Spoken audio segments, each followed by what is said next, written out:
Bleaching பவுடருக்கு பதிலா கோலமாவு தான் ma'am போடுறாங்க அப்படின்னு சொல்லிட்டு சென்னை மேயர் கிட்ட ஒருத்தங்க கம்ப்ளைண்ட் பண்றாங்க. அதுக்கு மேயர் சொன்ன பதில் என்ன தெரியுங்களா? அப்போ இது ப்ளீச்சிங் பவுடர் இல்லாம இது என்ன பான்ஸ் பவுடர் ஆகுது அப்படின்னு சொல்லிட்டு கிண்டல் பண்ணிருக்காங்க.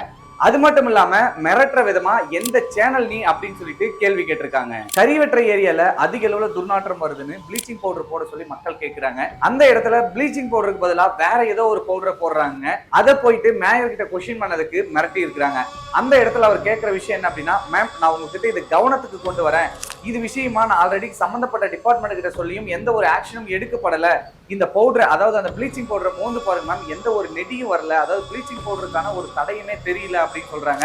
அது மட்டும் இல்லாம இது கறிவெற்ற ஏரியா அப்படின்றனால அந்த ப்ளீச்சிங் பவுடரை உண்மையான ப்ளீச்சிங் பவுடர் போட்டிருந்தால் இந்த துர்நாற்றம் கண்ட்ரோல் பண்ணிருக்கப்படும் அப்படின்னு சொல்லிட்டு கேள்வி எழுப்புறாங்க.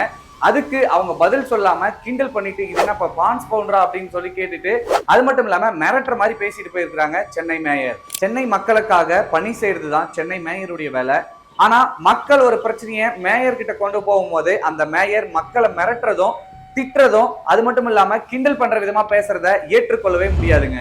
இந்த ப்ளீச்சிங் பவுடர் மேட்டர்ல ஊழல் நடந்திருக்கு. இந்த ஊழலை மேயருடைய கவனத்துக்கு ஒருத்தர் கொண்டு போயிருக்கிறாரு.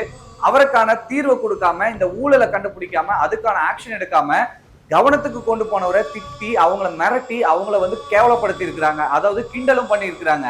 இந்த மாதிரியான ஆட்சி தான் இப்போ தமிழ்நாட்டுல நடந்துட்டு இருக்கு.